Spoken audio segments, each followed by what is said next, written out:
My name is Cindy Schroeder. At college, I was Cindy Pemberton, and I was on the rowing team in the spring of 1979.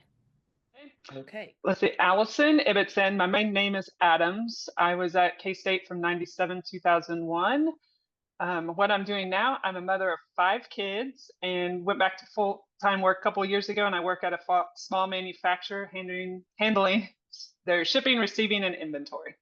Anyway, Okay. my name is BJ McCrae. I was part of the initial the women's four that Don Rose took to Minneapolis in the first summer where he had women rowing. And it was a wonderful experience. I followed through with involvement that fall. And I can't remember, it was 2 years. I was involved through 76 because I went with the women's four that went to LA for nationals. I went as an alternative, but it was just an opportunity Wow. to go. Do I see a rower Yes, behind that you? is an ergometer over here. Oh, look at you. Yeah. How often do you get on that? Right now, once or twice a week, but I live in Port Townsend, Washington, and we have an older women's crew called the Rat Island Crew, whatever, and the average age is about 70. And Okay. so I am getting on the ergometer and also on my bike in an effort to build up enough stamina that I can ask them for a guest ride and not be embarrassed on the way coming home in terms of my stamina. So I think just this sport in particular is so Mhm. wonderful. I still love being out on the water. Mm-hmm. Being from Kansas, that wasn't something I grew up with, and I think Mm. crew was the first time was ever really out on the water doing something like that. Mm-hmm. I tell people my happy place right now is kayaking. I love kayaking. Mm-hmm.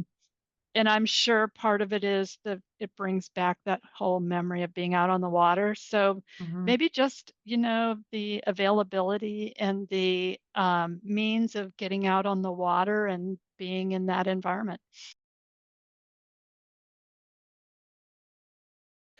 a friend of mine said she was going to row, that she had seen something and decided, and I thought that sounded interesting. So I went out.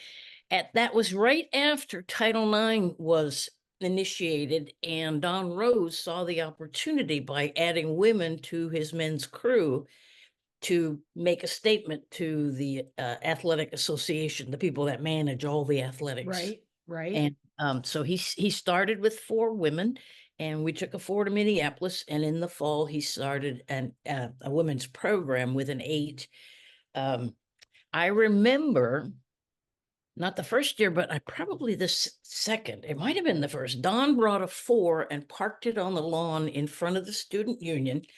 And he and a number of us stood there and talked to anybody tall who was walking by. They were interested.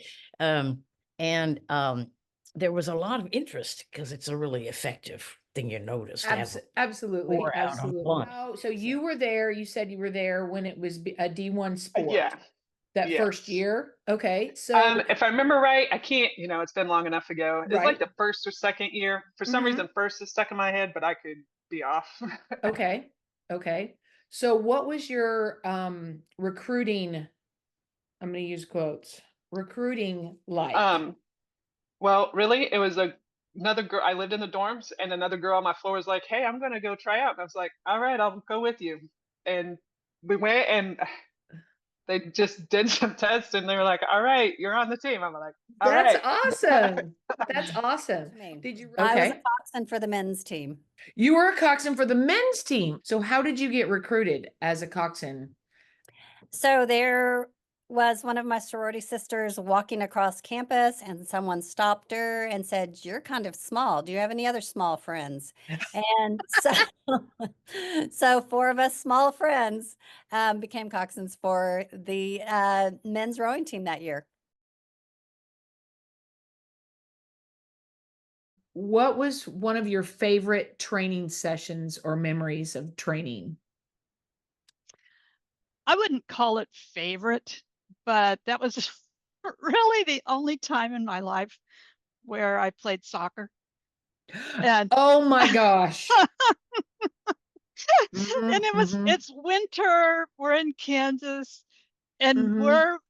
first of all, I didn't know how to play soccer. I'm not even sure I knew what the rules for soccer were, None of but us we were did. running Mhm, back and forth on the mhm, soccer mhm, field. Like, mhm, mhm. I'm sure if somebody who knew how to play soccer watched me at least running back and forth on the soccer field, they would be thinking she doesn't know anything about what she was doing. It was exhausting Mhm, because mostly because we're all over the field. And mhm. after my kids started soccer, many years later, I've got Mhm. kids playing soccer, and they always called the 5-year-olds playing soccer swarm ball. Mhm. And I kind of feel like that's probably what I at least looked like, was swarm ball. Uh-huh. Everyone's just trying to get around them. Anyway, and then I think that's probably the only time where I tried to run 5 miles, like running 5 miles. Then we had Right. to run. So Yeah. so neither one of those are favorites, but they're definitely things I remember They really well. stand out. I really liked being in the boat. Yes, Even absolutely. the training facility that we had at the time, that was just such an amazing feeling.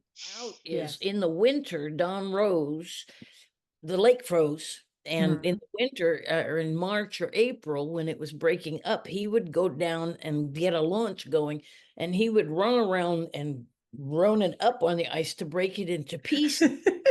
And at one point, we put a shell on it and just decided, I don't remember much about the rowing itself, but I just remember how cold it was and Mhm. breaking ice with the launch, with the motor launch.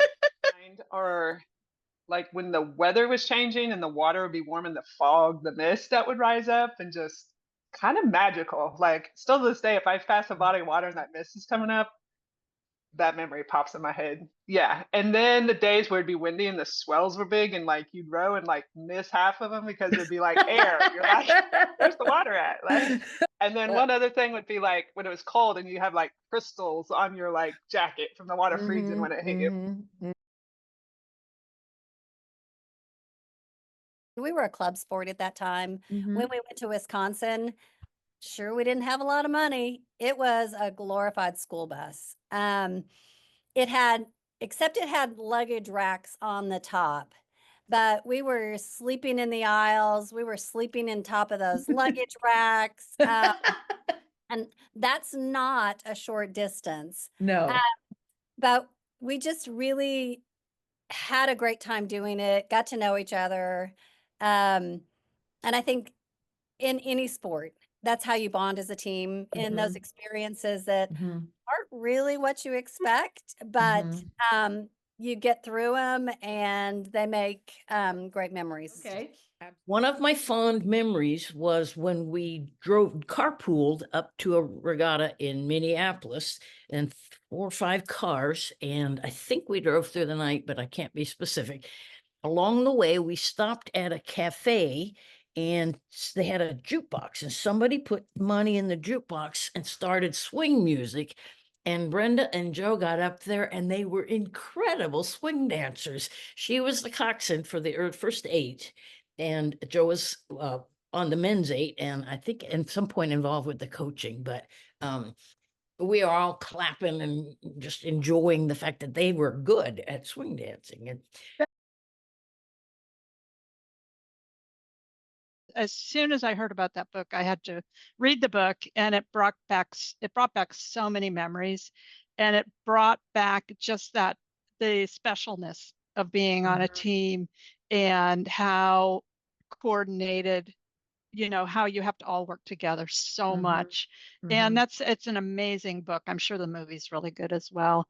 But I also, when I was reading that book, I was thinking we had those kind of old boats when I was rowing crew. Right? And I was like, they were these big, heavy wooden boats. And I Mhm. remember getting to regionals, and some of the teams had like lighter boats and the Fancy tech carbon fancier boats. boats. Yeah. Mhm, And I was at the time, and reading the book, I was kind of like, I don't think I paid that much attention to the boat technology, mhm, but I remember getting to regionals and seeing maybe it was Nebraska or Wisconsin, who had mhm. these very lightweight boats that looked so much more um, streamlined and Mhm, and mhm. fancy than I ours. think it was the second year we went up to Wisconsin for regionals, and it must have been 76 because Wisconsin had a number of women in their varsity boat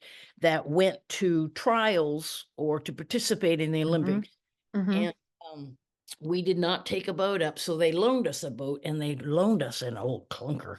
Just like, okay, it's an old pocock with a really flat bottom and stuff. And we were kind of groaning like, oh my gosh, but we'll just row it.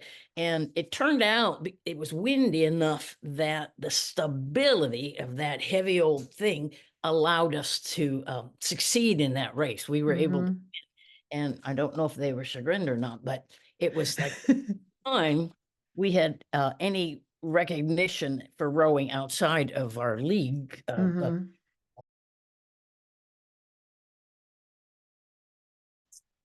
Two things. One, Mhm. I was going to bring up as we talked about the changes that have occurred in terms of the shape of the facility and the grade Mhm. and we always enjoyed when other visiting schools arrived because we would pick up our shell and start walking down the hill, and the other schools would just freak. They would look at that, having never had to deal with elevation change Mhm. in a reservoir. They would look at us, and it obviously was a challenge to them to learn to do that. The other They must still do this. I remember I still have a bunch of T-shirts from other teams. Uh-huh. Do they still do that where you give I don't know if give they a still shirt do that, to but the when you beat another team, right? we would get their shirts or Did you But it wear one of the cone things or did okay, you have this is another one that, my pride took me from doing that, and there's there's another memory, the guys would just say, "Would you yell louder?" They'd tell me to wear the cone thing, they'd tell me to yell louder, and, um, but to this day, you know, if I could still get out there and row 'em, I don't live in an area, you know, where Mhm, I right. can really do that, but, Mhm. I would love to go out and row and just experience, the freedom of being on the water. One funny memory is we were rowing in Okay. Topeka and they have floating docks.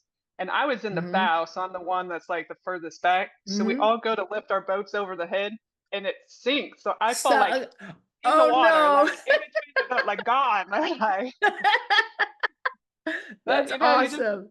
You're like, climb "Whoops, out soaking wet. I know. Climb we out lost soaking wet, climb in the someone." boat. I know. Was that before you raced or Yeah, after? before Oh race. So no. you know, climb in the boat soaking wet and just get out there and row. That's hilarious. That's awesome. It was pretty funny. My parents had gotten to that one. They're like, "Where'd she go?" Like, luckily, there's Uh, enough room. I just came right up in between the boat and the dock. right. the first year we rowed, we were learning all fall from the beginning, not total Mhm. novices, except for two of us, I think, were hangovers from the summer war. But the first year we rowed, we got on the water, and our first race was on the puddle because it was terribly windy. So we hauled everything down there and we raced, and we came in 21 seconds behind Wichita for our very first race. And it was like, well, you can only go up from there. We Mhm. had 3 more races and we lost all 3 with Nebraska. And I don't think Topeka, but, and we were betting shirts every time. So we were going. And then on the last race we rode that season, there were only 5, was in Wichita on the river for the Wichitinnial. Mhm. And, essentially we had never rode on a river and we were keeping pace and just going back and forth, and right at the end I looked over from the 2 seat, and no, I was probably in the bow because it was the first year. I looked over and we were even with them, and Marcella was in front of me, and I said, "Marcella, we can do this," or something. And I know you're never supposed to say anything in the boat, but I was so excited, and the boat just took off, and we won by 0.4 of a second. It was like 6 seconds Wow. on the bow that we Mhm. won. So after 4 losses and 4 T-shirts given away, we finally got shirts.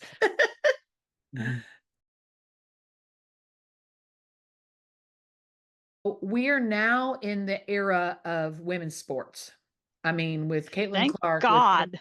I appreciate that. I feel like that's been such a better, our daughters have a better world for being able to participate in sports on a more supported playing field. So it's fun to, raising 4 girls, like, yeah, you can go out and do it just like Right. anybody else. So what do you tell them?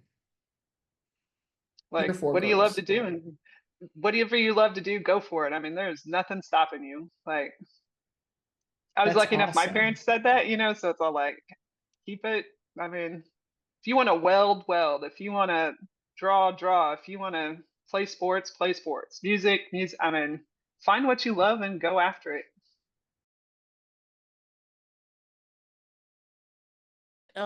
It comes up whenever teamwork becomes apparent, and the value of the cohesion versus a bunch of individuals. I always explained rowing that there were no heroes, that the key was being part of the team and blending the rhythms and the pressure and stuff together all together as a team. And that made it that the efficiency and the swing comes from that melding of styles and powers. I don't know, just teamwork. I mean, it's just the stuff you did as a team. And then, I don't know, like I said, I grew up in a small town in Western Kansas. So I walked on to a Division I team. I mean, it's the first year as a sport when I was there. So, like, Okay. how did I do that? Like, what stops people from doing anything? If I can, from a small town, go to K-State and just be like, all right, let's do this. Like, what stops anybody from doing anything? If you want to, you can do anything. So just moments Okay. where I have a hard time, like, like, I can't do this. Like, wait a minute. I didn't even know it was a sport and did it. So then I'm all Okay. like, I So can how do many, anything. right? It was so much fun being on that rowing team. Like, just the camaraderie of, like, you travel, stay in a hotel room, and it was just so cool.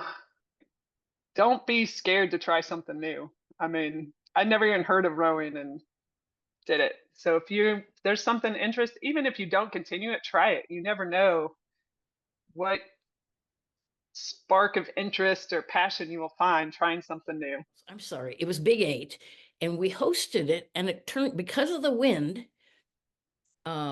we didn't row it we normally rowed along the dam for thousands. And because of the wind, we ended up in Carnahan Bay up on the Okay. west side, and we did that race. And I had been rowing in a single for 5 or 6 months, some total novice. I had Yeah. gotten to where I could row, and so they said, let's do a women's single. Well, the woman from Oklahoma came, and she'd only been rowing 3 months. So I won the race, but there's no prize to it. We're both just novices. That's okay, novice. Significant memory for me because I was so nervous. And Marcella Moore, and it's in one of the newsletters, she helped me get in the water, get in my single. And I was so nervous that I was nauseous. I was like, I can't do this. Oh, I feel sick. I'll just have to say, I'm sorry, I'm sick. I have to leave. And I realized I can't say that to Marcella. I can't say I quit. So Yeah. I got in the boat and we rowed up to the beginning on the west end, the narrow end, and rowed out towards the lake. And I'm rowing along, and after a period of time, I realized I'm not sick anymore. And it was like, it was just nerves. And so it was like, oh, and the woman from Oklahoma was behind me. So it was like, just rowing for practice. Keep going. That so it's listed as a record, or it's listed as an initial women's sculling race, but it's actually a bit of a joke. It's not a joke. There it is. There it is. And I have the medals.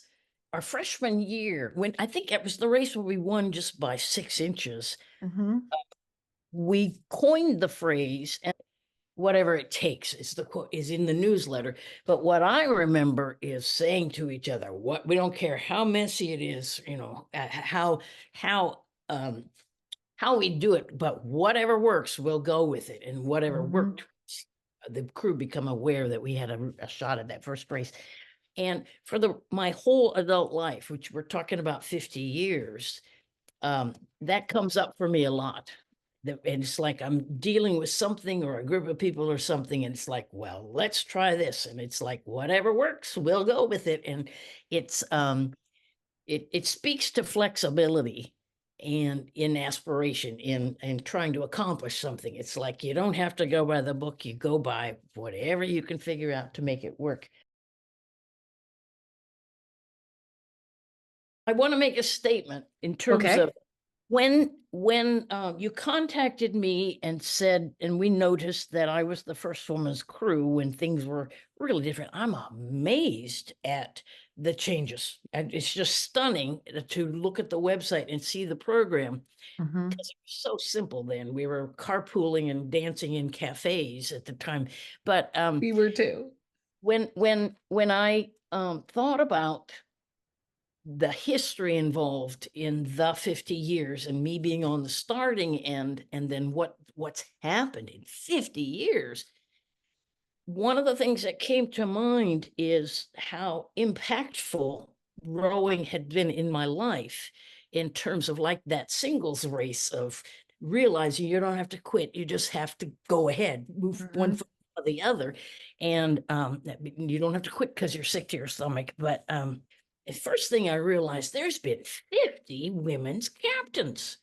And that's amazing. And it Mhm. was so impactful to me in the discipline and quality of my life that I imagine of those 50 women, there are some very significantly accomplished women who have gone on to do noteworthy professions and experiences and stuff. And then it broadened to the fact that that's a darn lot of rowers. Mhm. And it's a similar thing when you look at all the women have rowed in the program for 50 years and how impactful it was for me to row in the quality of my life. I imagine it was likewise very impactful for most of those women. And that's a huge impact, I'll repeat the word, in terms of how the program has affected an amazing number of lives, and the accomplishments of amazing number of lives is just impressive to think about. That's pretty much what I wanted to share. That's Okay. perspective of 50 years, where it was so simple when we started, and it was such a meaningful experience to my life, and I assume it was to the other women I was rowing with. And then to get on the website and look and see 50 years and the number of people and the size of the crews and the sophistication of the boats and equipment, that it's mind-boggling Mhm. to look at It 50 is. years. It And it was is. really fun to be part of that early simplicity, but it's very impressive to be part of that long stream of very accomplished athletics and accomplished lives that have come Mhm. out. So